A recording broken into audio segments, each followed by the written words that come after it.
Hello and welcome to CoachingReallyWorks.com. My name is Abe Stone, the Life Design Coach. When I started planning for these videos, I guess it's a couple months ago now, I started thinking of all kinds of things. I was concerned about, well, what should my hairstyle be? I have this soul patch that I like. It's me, it's what I like to wear. And should I leave it? Should I shave it off? You'll notice my hair is a little bit different than in the last video. This is the way I usually wear my hair. I like it. It's calm, it's relaxed, it's casual. I like jewelry. So I was thinking about making these videos, anyways, and in that situation I was left with the idea, well, how are people going to perceive me? What are people going to think? Should I do this? Should I do that? And then I realized I was adding all this pressure to my mind that wasn't really necessary. I decided to go and ask a friend. And I was talking with her one day and I asked her, I said, well, what do you think? Should I shave this off for doing my videos or should I keep it? I'm just wondering how it's going to come across. And she just looked at me. She looked at me, she smiled, and she chuckled. She knew she didn't have to say anything. She just smiled, and I knew exactly what she meant. Right away I realized that I'm trying to put on an air about something. I'm trying to come up with something that I'm really not. Why? Why should I do that? Why would I need to do that? Of course, we all need to do our best to come across as approachable or presentable. We need to dress nice. We need to keep clean. I personally appreciate good style and good taste, but maybe it's not your style, maybe it's not your taste, maybe you have a taste that's different than what other people like or what other people think. Now here's the important thing. You need to be you. You need to be who you are. You need to come from a place of authenticity, because then, as you do that, you are congruent with who you are inside, and you can build on that. You can do more with that. There's another story that comes to my mind when I was a young father, and I remember working with my dad on getting set up with credit cards. And, well, I'm going to show you, it's just one. I wanted one credit card. And I was talking to him about it, trying to figure out the ins and outs of what it would take. And one of my comments that came out at the time when we were getting it set up was that I just want to kind of have what I need to not stand out, to just be normal, to fit in. And I don't know if those were my exact words, but his reaction to me, he looked at me and says, "You're concerned about what people think?" And the funny thing about the story is that it's even over an issue that I don't really benefit from. I mean, credit cards have their place. They have certain, buying potential, buying capabilities that can be limiting if you don't have it. But in the end, that decision of wanting to fit in and wanting to be like everybody else ended up getting me in debt, which wasn't a good idea. So there I was, trying to fit in, trying to be something that I wasn't. I was free from debt, but I wanted to fit in, and it was a trap. So sometimes when we're trying to fit in and be like others, we need to make sure that we're staying true to ourselves and we're not just conforming for the sake of conforming.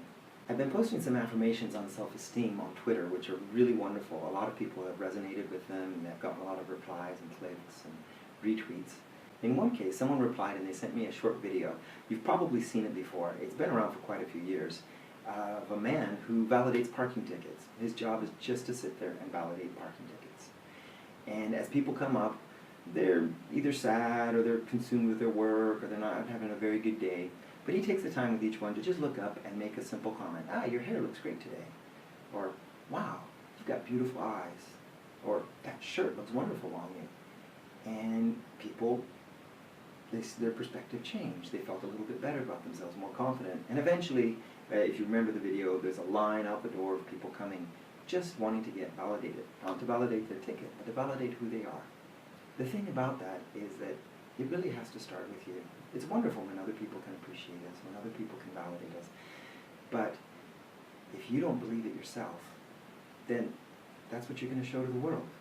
Anyway, if you're interested in that video, I'm going to put a link to it in the show notes so you can check it out. And the funny thing is that it has a twist, which is quite interesting.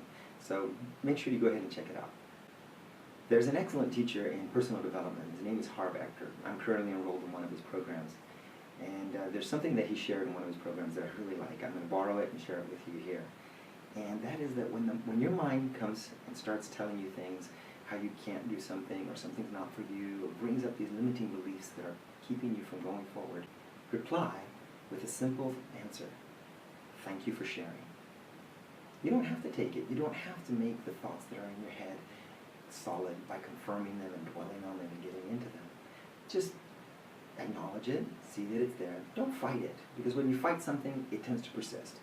Just acknowledge that it was there and say thank you for sharing and let it go. Before I go, I'd like to give you a special little action task that you can do. And that is, the next time that you have some time for yourself, whether it's in the morning, if you're watching this in the evening, or it's this evening, if you're watching this in the morning, whenever it is, or maybe you have a lunch break, sometime when you can sit down and just have about 20 minutes to yourself, take a piece of paper and write down 5 things you're good at. Just 5. That's not many. I'm sure you can come up with 5. And take the time to just write them out very clearly, make them look nice, put them up somewhere where you'll see them often, maybe in your kitchen or in your bathroom mirror or by your bedstand, and think about those every day. Just go over that list and say, yes, I'm good at these things. Yes, I can do these. This will then start a snowball. Your perspective will change and you'll start to see other things that you're good at. And soon, your self-confidence and your self-esteem will be soaring. Recently on Facebook, I posted this quote that I found online. I'm not sure who the author is, but here goes. Happiness occurs naturally when you stop comparing yourself with other people. The significant thing about this quote is that it's a big part of building your self-esteem and feeling good about who you are and being able to relax and accept yourself for who you are. After I posted it on Facebook, I got a lot of likes and reshares, and you could tell that people really resonated with it. So I wanted to put it here for you. Before I go, here's an affirmation that you can start using today to turn your thoughts around in this area. Here goes. I am a unique person and worthy of respect from others. My high self-esteem allows me to accept compliments easily and to freely compliment others as well. You'll see that as your mind starts changing and you start to feel confident, then you're going to start being able to give more to others. You'll be able to be more in the lives of those that you care about. Your family, your loved ones, your children if you have children, someone special that's close to you, your other half as we often call it, other people at work, or even strangers you meet along your day. The important thing about all of this, about really being you and being authentic, is that you're special. You have something that nobody else has. You have something to give. You have a reason why you're here in this world and why you're where you are. So be you. Accept who you are.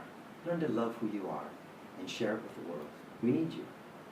This is Abe Stone, the Life Design Coach at CoachingReallyWorks.com. Take care.